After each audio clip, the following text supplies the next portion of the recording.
Hello everyone, this is Kevin White once again, going on a video.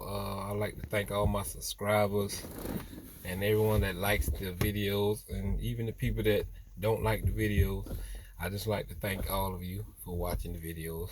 I want to make a video. I've been having a very rough, the new year has started off very rough, but I'm going to be making a video about that. It started off very rough. I want to make another video about renting trucks, but that's not the video I'm gonna make today. Today I'm gonna make a video about the things you need in a box truck, the things you need to help operate your business. So we're gonna take a look at the things we need. I was having trouble editing videos.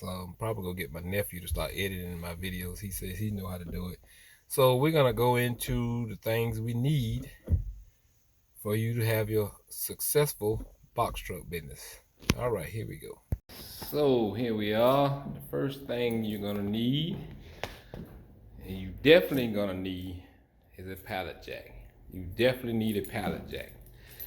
You got to have your own pallet jack to do Amazon, but I found that I've needed it also for over the road because sometimes you have to move things around, or sometimes you get to jobs where they can't even, forklift can't go on your truck.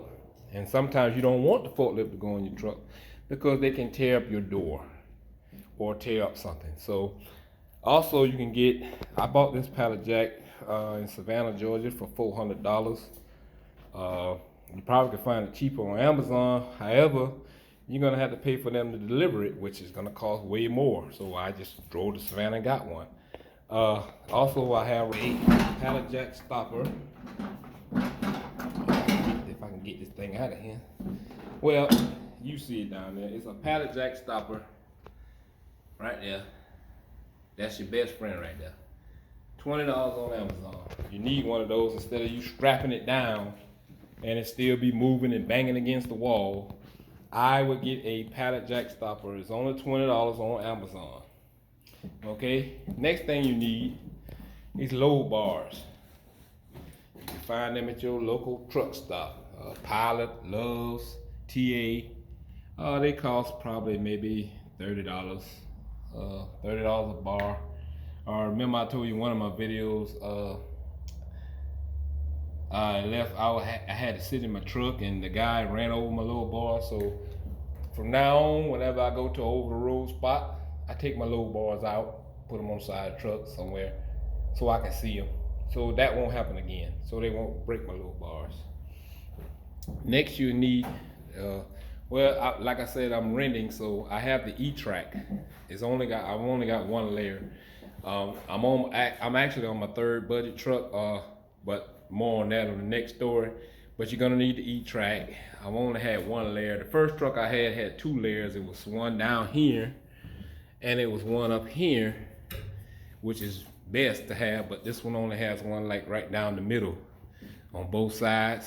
So you're gonna need the E-Track. The E-Track straps.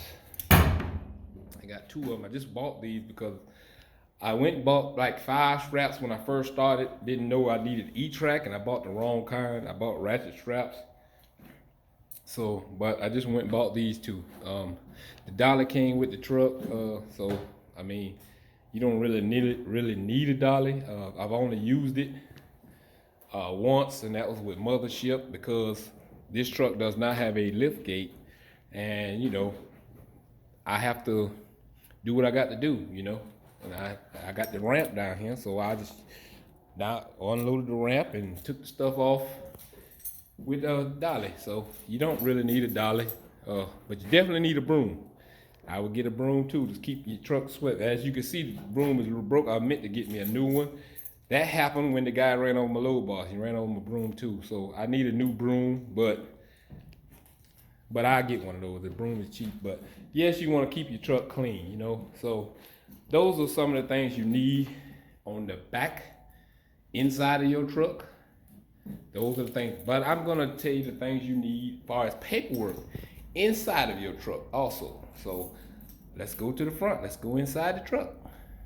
All right, we're back. We're back. Okay, I forgot to mention also, you're gonna need a lock, but I think that's common sense. You need a lock for your trailer to make sure it's locked when you're sleeping in a hotel, sleeping in your truck or something like that. You're gonna need a lock also. Of course, you're gonna need an ELD. I suggest keep trucking. You're gonna need the ELD. I got a phone mount. Put my phone mount on. Clipboard would be handy also. I had that since I was driving dump trucks. It would be handy to keep your receipts and invoices in, especially when you're over the road. Those things are necessary. You don't really have to have the clipboard, but I suggest you get one. You're gonna need a vest. A vest for Amazon. You got to have a vest for Amazon. So if you do an Amazon relay, you're gonna need a vest. Okay. As far as paperwork is concerned, of course you need a fire extinguisher in your truck. You're gonna need the triangles. So those things are mandatory. If you get stopped by DOT, you got to have those things. As far as paperwork is concerned, I bought this little binder. You get the little silver things, but you're gonna need your paperwork with your name and your DOT numbers. These are the paperwork that you're gonna need.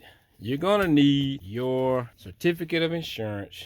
You definitely need a certificate of insurance in your paperwork. I also have my authority letter. You're gonna need your authority letter. You probably need your insurance card for your truck. I just got another truck, so I need to run that off, but I don't have it right now. I got my UCR registration in it. I don't know if you have to have that in there, but I know they do check for those things, and you have to update those every year. I just updated mine. You have to update your UCR every single year. So therefore, that's something you're gonna have to do. It's only like 60 bucks. I also have in my paperwork, since I'm the only one driving this truck, I got my W-9 in here, and I'm going to tell you why I got all that in my paperwork, which I can take it out, but I'm going to tell you why. I got my W-9 in here. I also have my notice of assignment, which pertains to your factoring company, okay? And those are the paperwork that I have. I also got my license, business license from the state inside of here. But you don't have to have those. But I keep all that in this little binder. Now, I'm going to tell you why you need those other things. I'm going to tell you why you need all those other things. Okay, I'm going to try to walk you through this thing real quick. It's an old carrier packet I had.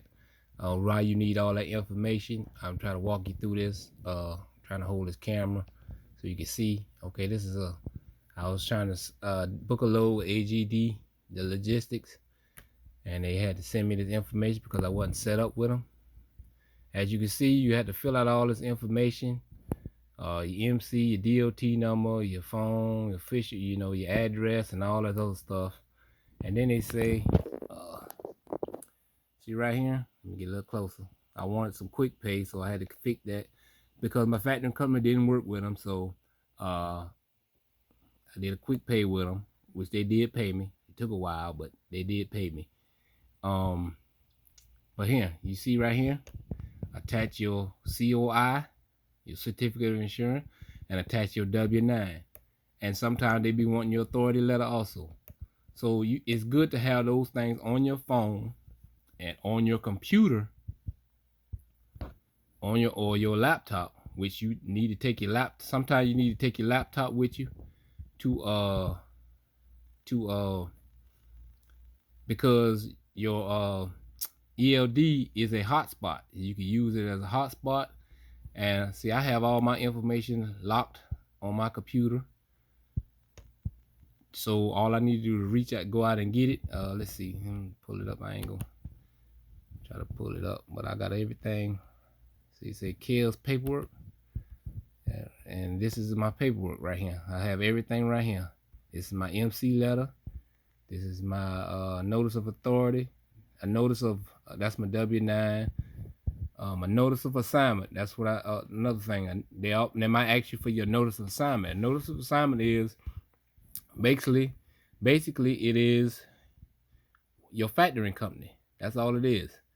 What factoring company you use, that's who the notice of assignment is. So therefore, you need to have those things on you at all times so you can book loads and fill out carrier packets. Now, I'm gonna tell you right now, You got to be fast with some of these things. You got to know exactly what you're doing, because I have lost a load once before because I couldn't get my certificate of insurance in fast enough, because sometimes they want to be named as the certificate holder or something.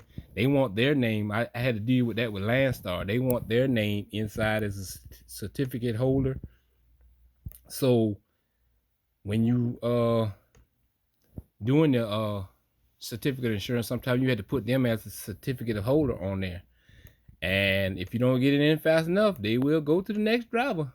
So best thing to tell you to do as far as carrier setups, the best thing to do is while you're sitting at home, not doing anything, or before well, you have to wait till your authority go active. But the best thing to do is to fill out these carrier setups on your downtime. Therefore, when you're trying to book a load on the load board, on the DAT load board, right here, when you're trying to book a load, they already have you set up, because you're gonna try to go to somebody and they say, oh, we're not set up yet, I'm sending you a carrier packet, and you don't know how to fill it out, you're not gonna get the load. So the best thing to do is go ahead and, while you're on your downtime, sign up with TQL, sign up with Landstar, sign up with CH Robinson. Go ahead and sign up. All these people have websites. So all you gotta do is go to their website, find out about the carriers, and set it up. I'm gonna tell y'all now, I can't wait. I got one more week to go. It'll be 90 days. And then I can sign up with XPO. Because all I see is a lot of XPO loads. I see a lot of XPO loads on the load board in my area, and they seem like the biggest, and they have good rates too. So I got one more week to go, because they wait for 90 days. When I go to their website, they won't even take, once I put my MC in, they just said, no, you ain't old enough. But next week, I will be old enough to do XPO. And then I'll be rocking and rolling. I'm calling it right now. I'll be rocking and rolling. But anyway, this is the end of the video. Probably rambling on too long. But these are the things you need, and things you need to do to have a successful business. And once again, whether you believe in him or not, Jesus loves you anyway. Peace out, and I hope everybody else is having a better start of the year than I am having. But more on that later. I'm going to tell y'all my next video. I want to speak about how I feel about rental trucks, and actually, talk about whether you should rent a truck or buy a truck. I'll more on that later. Talk to y'all guys later.